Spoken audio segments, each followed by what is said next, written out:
Kia ora, it's Ruth here in my backyard in Christchurch, and normally I don't start in the chicken coop, but I've just got home from work and found that one of our girls has decided to get into what I did think was a great place for our corn and sunflowers to grow in, but she's now been trapped in there today.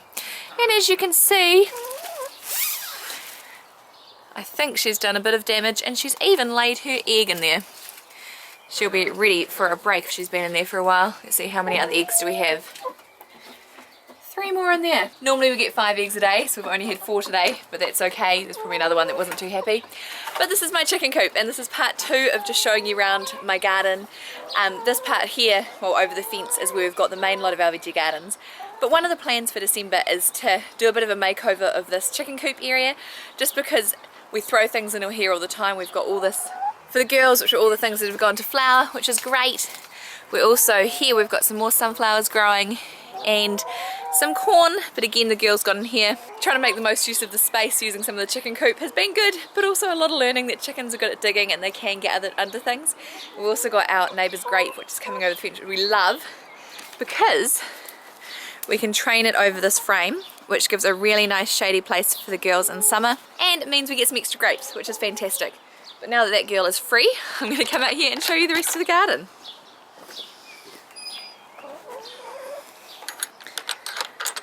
I really love having the chickens right next to where all our veggies are, because it means when I'm taking off leaves, when I'm bringing things inside, it's so easy to chuck over the fence, and it's really easy. Here is where we collect the eggs, which means we don't have to go into the coop to actually get everything. We can just pull them out, and it's super easy. Oh, and I have to grab that other egg later on. And then across the fence here, we have a whole lot of different herbs. And the idea, as you can see, is they're pushed through into the chicken coop. So the girls can medicate themselves. It's really good having herbs for chickens. But I found at the beginning when I was chucking them in, they'd just look at them and go, I don't need this. But when I push them through the fence, they'll grab them every now and then, which I'm like, this is cool. They must know what they need at the right time. They're animals. Animals are pretty good like that. So let's start properly over here where the glass house is. Really exciting. We got our solar irrigator back just yesterday. So it is up again. And I had a quick little look before when I heard the chicken just clucking in the wrong place. And it's kind of working. It's working for the lower levels, which you can see. There is the water mark where it's been going down here under the tomatoes.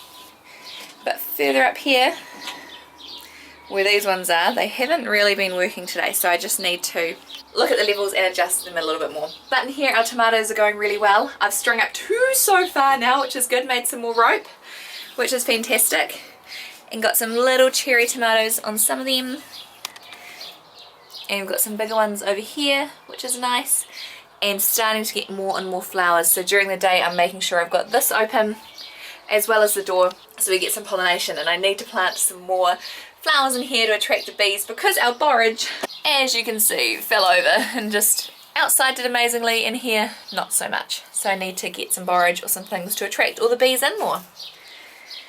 Over here, wow, this one in the pot has even got some tomatoes. Need to decide what to do with these. And a whole lot of seeds I just started about 2 days ago. So I've got more borage, salvia, spinach, torpedo beetroots, cylinder beetroots, lettuce, basil, blue runner beans, Long Island Brussels sprouts, red rib Brussels sprouts, and more dwarf beans. And then up the top some more ones that have just started sprouting as well. Not too much happening in here at the moment. Oh, I do have the bottom line as well, which is right in the ground. Our one lone cucumber is doing pretty well. Here is a chili, and it's going okay. It's been getting lots of bug attacks, which I've slowly been attending to. Some eggplants, that I finally planted out.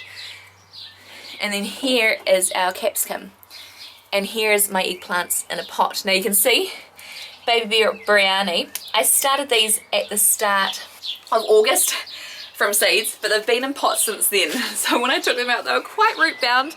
I was thinking, oh yeah, these look okay on the outside. The roots hadn't come out the bottom of the pot, but they'd gone round and round and round, so I teased them out a little bit before I planted them. But good reminder, even if something looks like the roots aren't coming out the bottom, really need to transplant them. And that's probably one of my worst habits, is growing things and then forgetting to transplant them out. Now over here is one of my favourite parts. is all our flowers along this trellis. Got all our sweet peas, cornflowers, there's a couple of sunflowers down here too, and then some sneaky little straw flowers that need a bit of deadheading.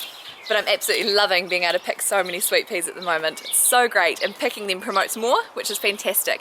And over here, this is where all my kind of bee-friendly flowers are as well, across this trellis. Again, that's just kind of preparing for when more of the borage comes out, there'll still be some really nice bee-friendly things. So, what else is going on in here is we've got this, currently really just has carrots left in it. So there's some smaller ones, some bigger ones that need a bit more thinning, a bit of kale. And something I'm going to try, you may notice this as a lampshade. We've just been redoing our bathroom and that was going to go in the bin. But I thought instead of it going in the bin, it could be a good place to start seeds under. I don't have anything under it yet, but by this weekend I should have something planted in there just to see how it goes for protection. This garden here I've just removed the borage from and planted some butter beans. These are bush beans, so they shouldn't need anything to climb on. In front, these, you may recognise them, you may not. Those are actually old CD stackers, so have them in, put them all in. I took off the bases and I use them for starting things like beetroot, which I've got under here.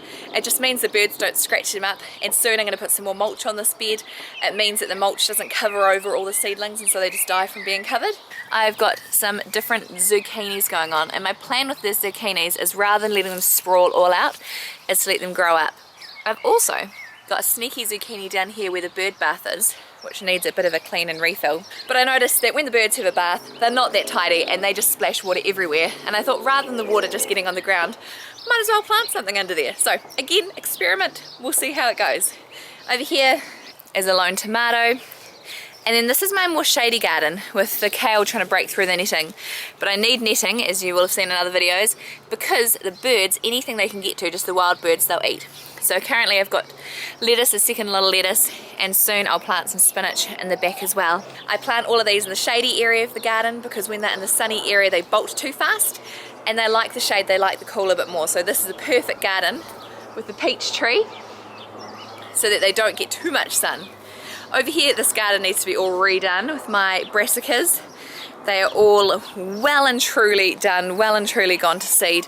I've got some pretty decent seed pods coming on, which I don't need to collect everything, which I think I've said before. I've got a really bad habit of letting everything go to seed and not actually thinking about the fact that amount of seeds will probably do me a whole year. So I need to just get them out and get some more things done. There's also some sneaky peas in here.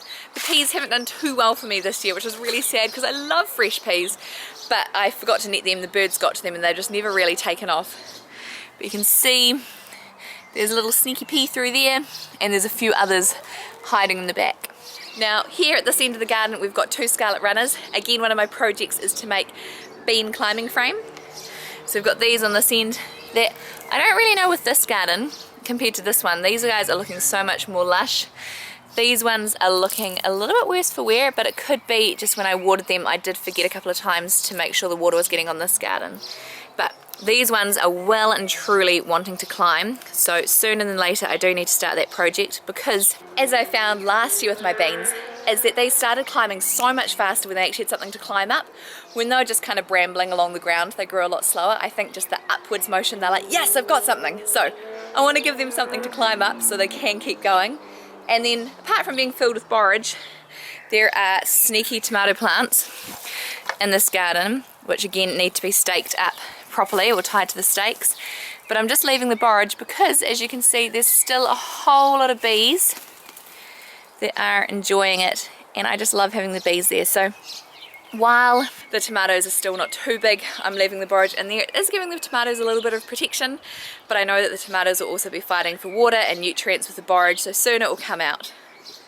And then down here is just a mess of wildflowers that were left over from last year that have self-seeded, and again, love it, but it means my paths are blocked, so I need to do something. A little bit more kale and our rhubarb and one of our apricot trees.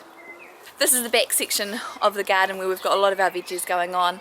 I've got to really get into the chicken coop to sort out all of the where the chickens have got into, plant some more corn, so I've got another lot going in there, and just my plan is some of the nasturtiums which have self-seeded along here in other parts of the garden.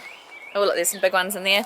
I'll have a go at transplanting into chicken coop. Again, they didn't really like it, but it could be good for medication for them, but also for the aphids and the caterpillars and anything gets attracted to it.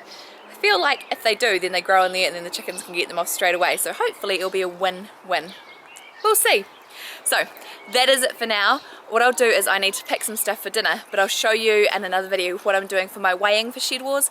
It's been really interesting. Now I've been weighing for 2 weeks, I'm into my 3rd week, and it's been really interesting just kind of seeing the eating habits, how much we get, and how light lettuce actually is. You kind of know that lettuce is a bit of a nothing food, realising that you've got this massive handful of lettuce and it weighs virtually nothing. So it's been really good just thinking about my veggie intake. So, thank you so much for watching. Subscribe if you'd like to see more, and I will catch you next time. Ka kite!